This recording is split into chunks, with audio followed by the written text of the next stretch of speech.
economic hitmen really have been the ones responsible for creating this first truly global empire. And we work many different ways.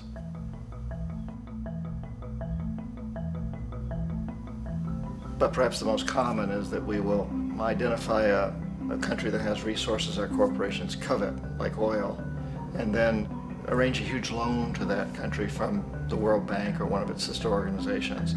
But the money never actually goes to the country. Instead, it goes to our big corporations to build infrastructure projects in that country, power plants, industrial parks, ports, things that benefit a few rich people in that country, in addition to our corporations, but really don't help the majority of the people at all. However, those people, the whole country is left holding a huge debt.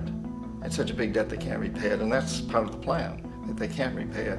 And so at some point, we economic hitmen go back to them and say, listen, you owe us a lot of money, can't pay your debt, so sell your oil real cheap to our oil companies.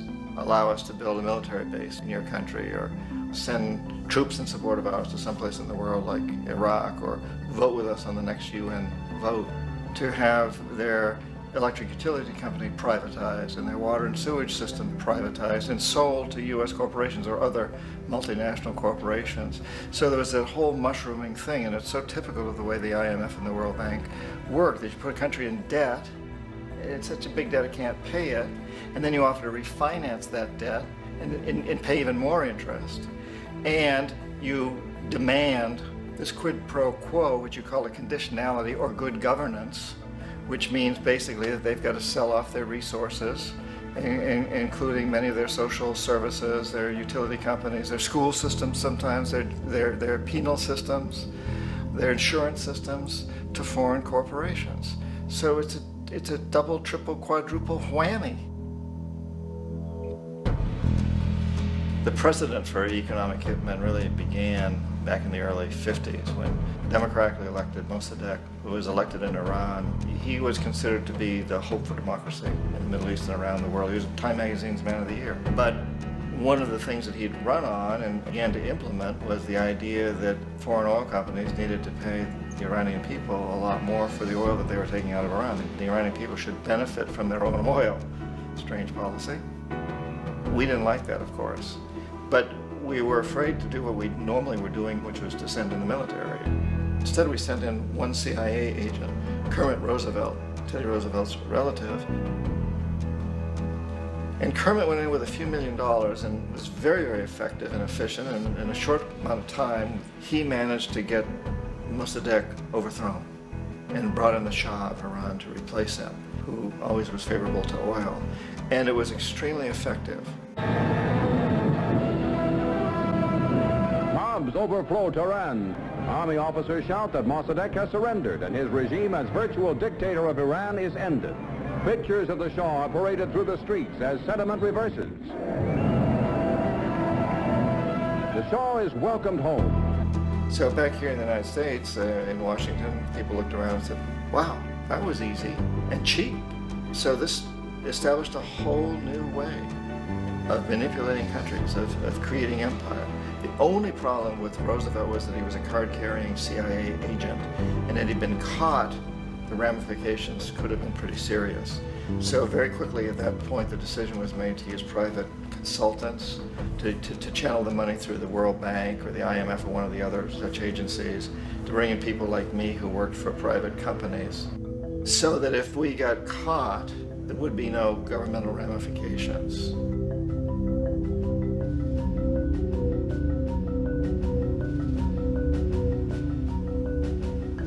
When Arbenz became president of Guatemala, the country was very much under the thumbs of United Fruit Company, the big international corporations. And Arbenz ran on this ticket that says, you know, we want to get the land back to the people. And once he took power, he was implementing policies that would do exactly that, give land rights back to the people. United Fruit didn't like that very much. And so they hired a public relations firm, launched a huge campaign in the United States to convince the United States people, the citizens of the United States, and the press of the United States, and the Congress of the United States, that Arbenz was a Soviet puppet, and that if we allowed him to stay in power, the Soviets would have a foothold in this hemisphere. And that at that point in time was a huge fear on everybody's mind, the Red Terror, the communist terror. And so, to make a long story short, out of this public relations campaign came a commitment on the part of the CIA and the military to take this man out. And in fact, we did. We sent in planes, we sent in soldiers, we sent in jackals, we sent everything in to take him out, and did take him out. And as soon as he was removed from office, the new guy that took over after him basically reinstated everything to the big international corporations, including United Fruit.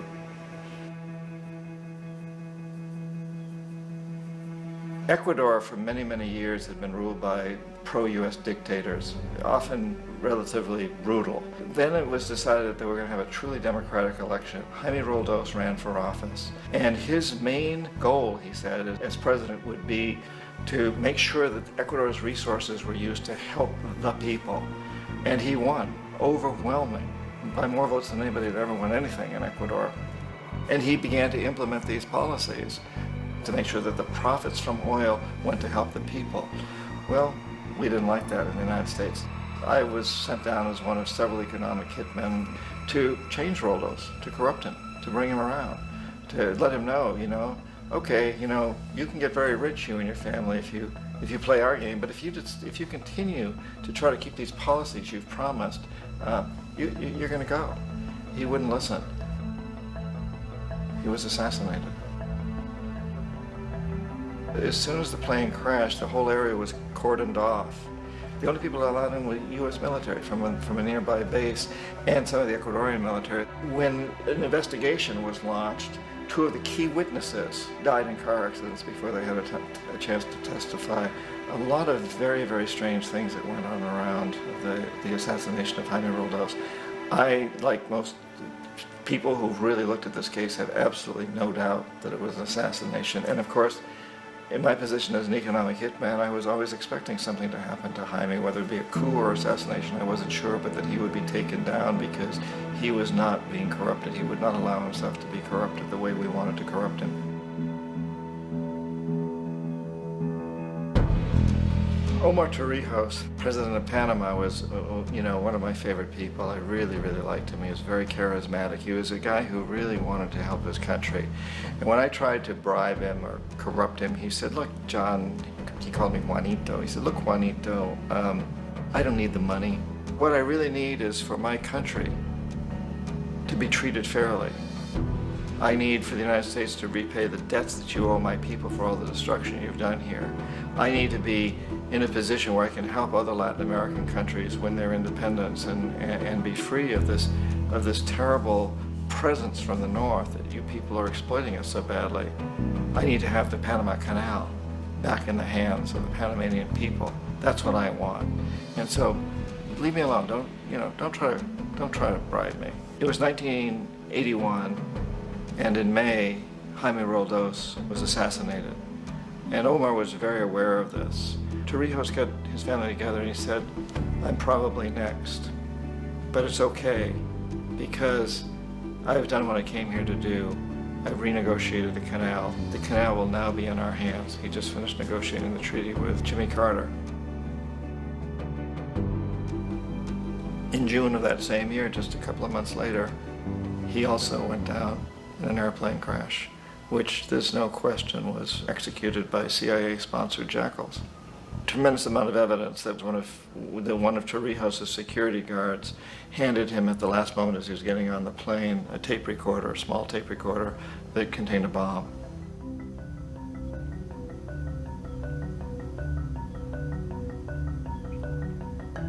It is interesting to me how this system has continued pretty much the same way for years and years and years, except the economic hitmen have got better and better and better. Then we come up with, very recently, what happened in Venezuela. In 1998, Hugo Chavez gets elected president, following a long line of presidents who had been very corrupt and basically destroyed the economy of the country. And Chavez was elected amidst all that. Chavez stood up to the United States, and he's done it primarily demanding that Venezuelan oil be used to help the Venezuelan people. Well, we didn't like that in the United States. So in 2002, a coup was staged, which there's no question in my mind, and most other people's minds, that the CIA was behind that coup.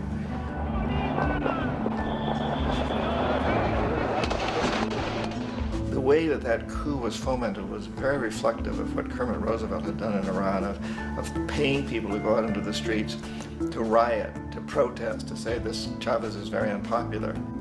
You know, if you can get a few thousand people to do that in television, can make it look like it's the whole country, and things start to mushroom. Except in the case of Chavez, he was smart enough, and the people were so strongly behind him that they overcame it, which was a phenomenal moment in the history of Latin America.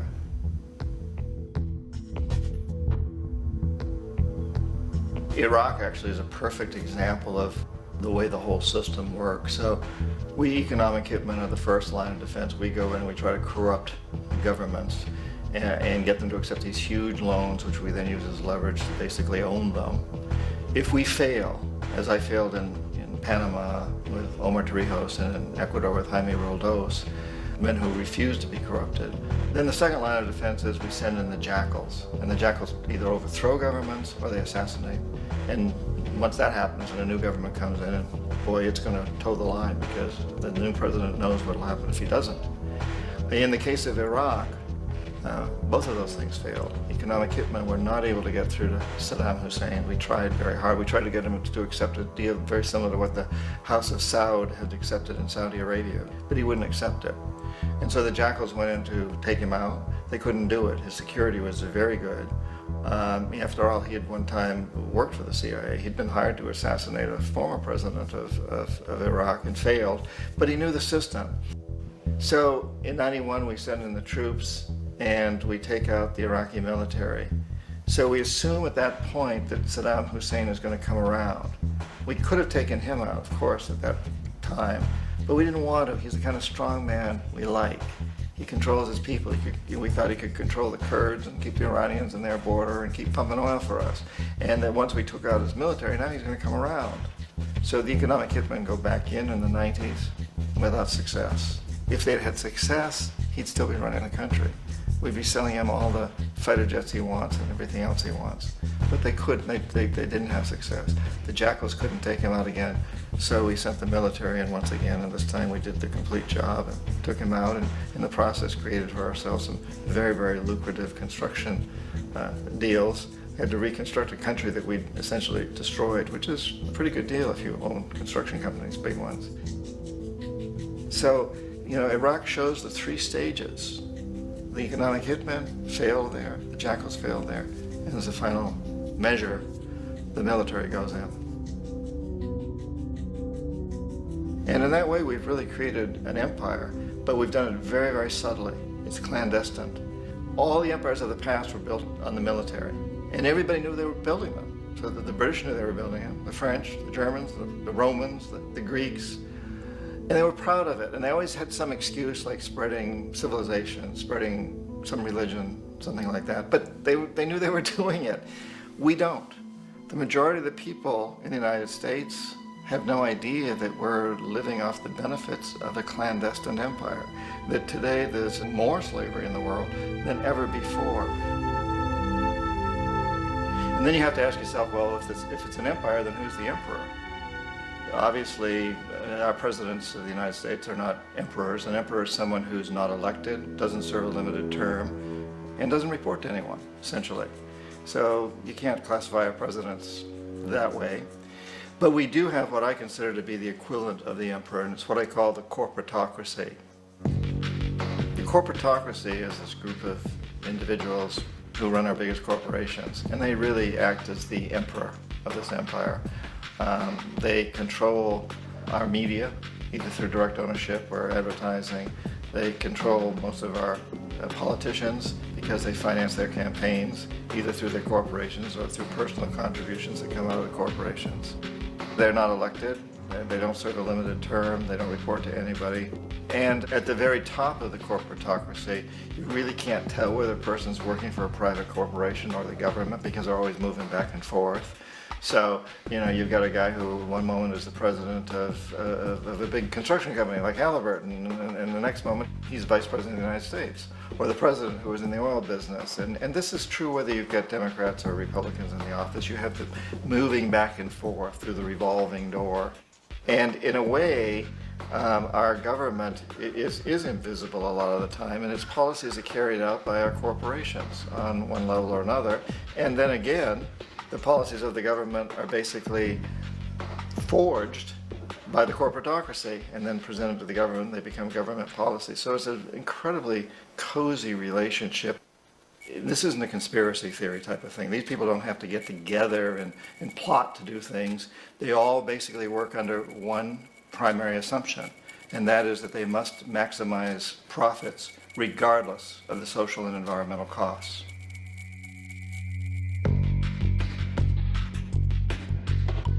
This process of manipulation by the corporatocracy through the use of debt, bribery, and political overthrow is called globalization.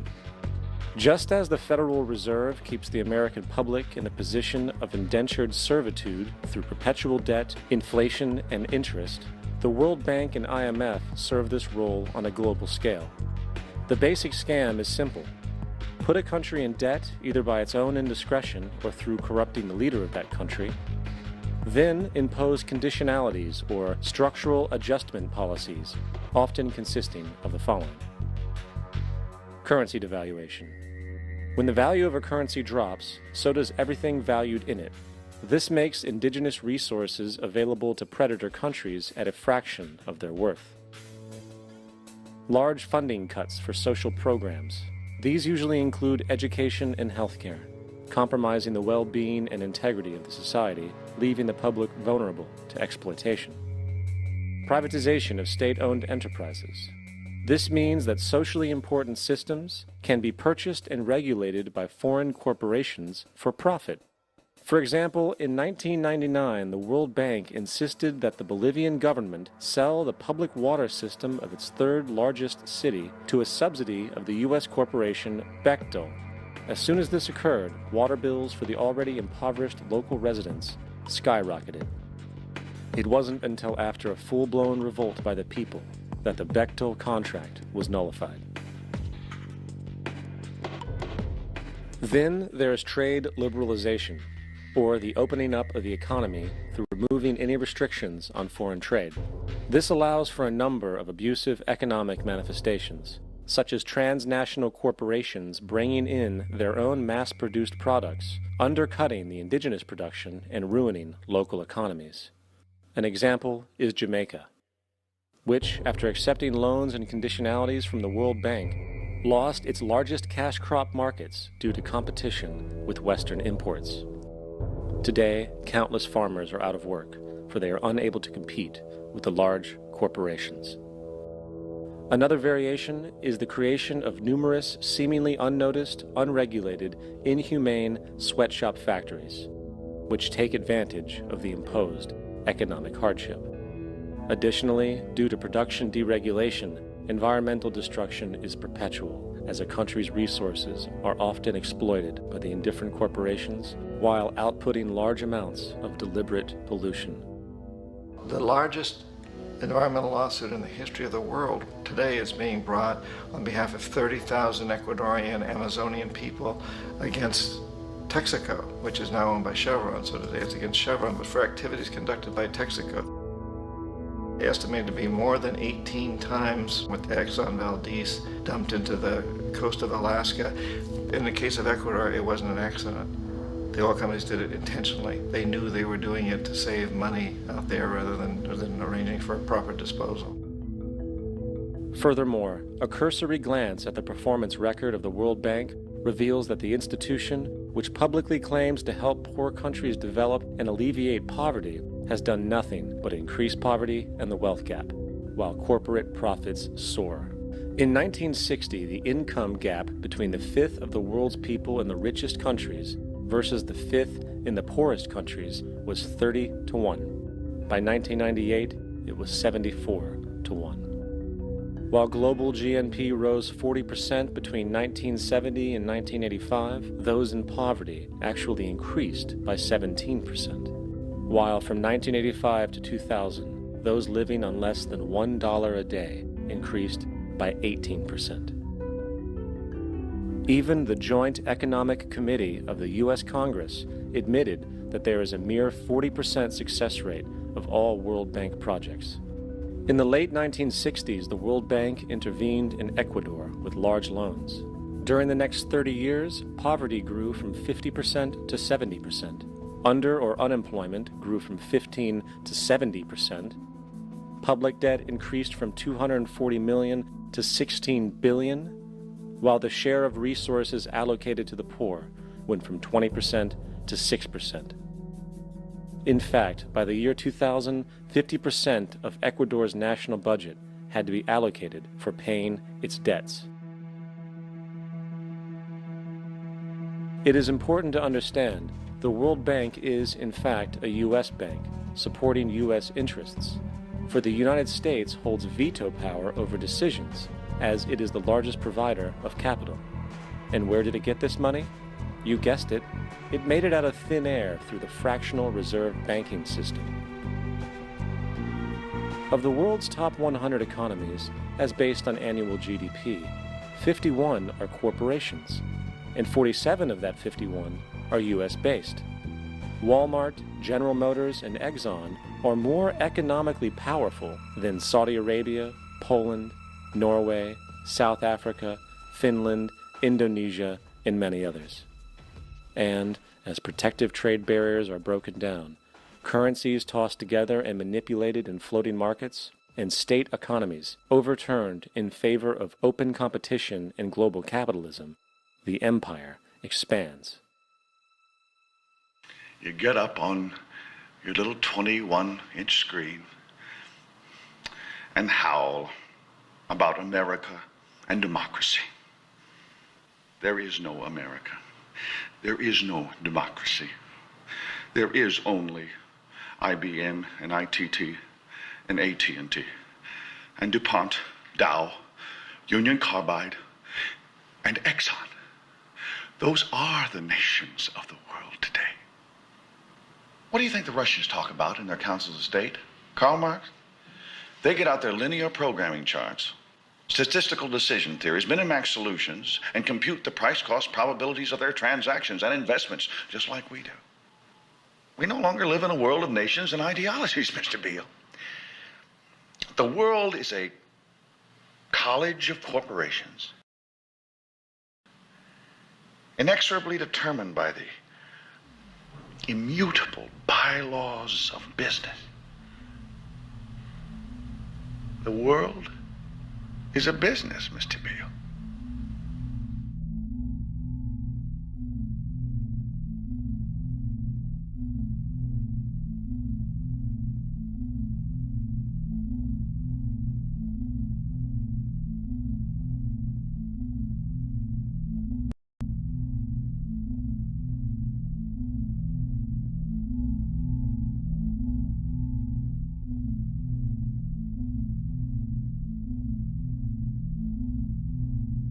The world is being taken over by a handful of business powers who dominate the natural resources we need to live while controlling the money we need to obtain these resources.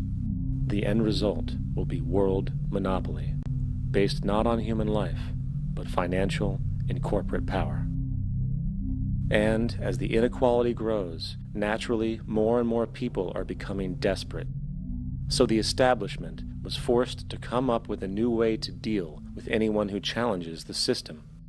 So they gave birth to the terrorist. The term terrorist is an empty distinction, designed for any person or group who chooses to challenge the establishment. This isn't to be confused with the fictional Al-Qaeda, which was actually the name of a computer database for the US-supported Mujahideen in the 1980s.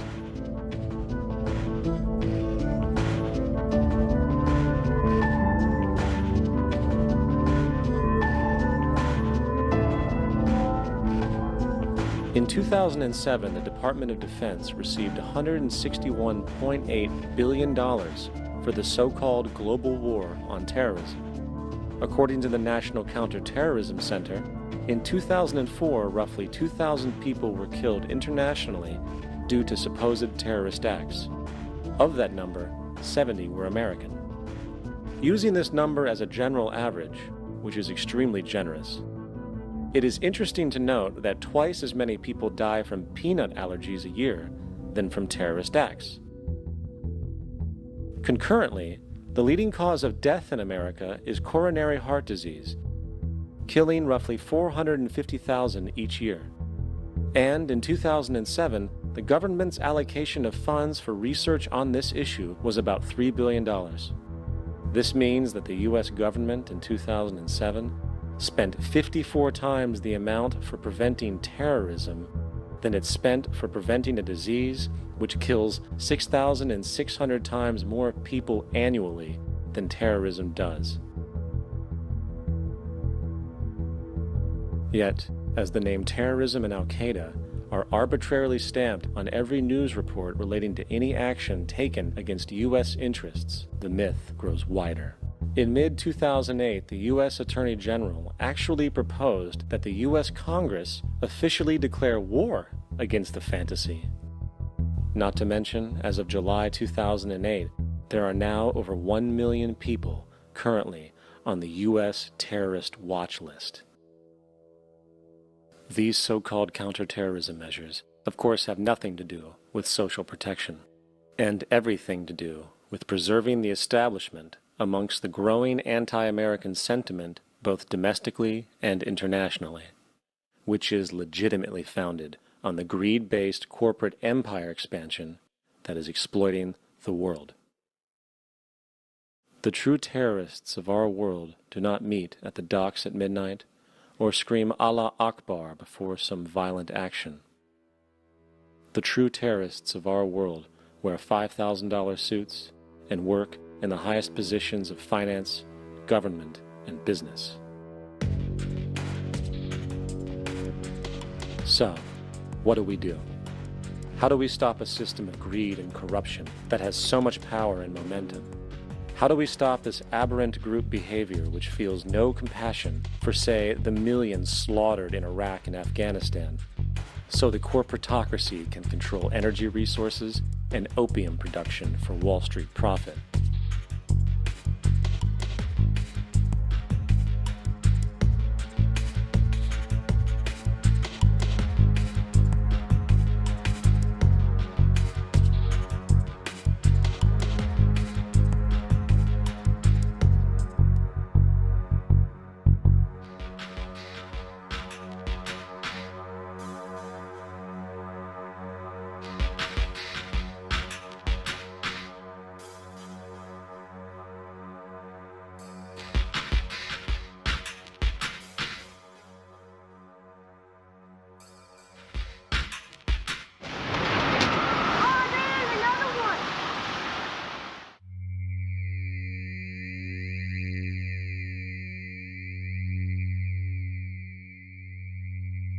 How do we stop a system of greed and corruption that condemns poor populations to sweatshop slavery for the benefit of Madison Avenue? Or that engineers false flag terror attacks for the sake of manipulation? Or that generates built-in modes of social operation which are inherently exploitative? Or that systematically reduces civil liberties and violates human rights in order to protect itself from its own shortcomings? How do we deal with the numerous covert institutions such as the Council on Foreign Relations, the Trilateral Commission, and the Bilderberg Group, and other undemocratically elected groups which, behind closed doors, collude to control the political, financial, social, and environmental elements of our lives? In order to find the answer, we must first find the true underlying cause. For the fact is, the selfish, corrupt, power, and profit-based groups are not the true source of the problem. They are symptoms.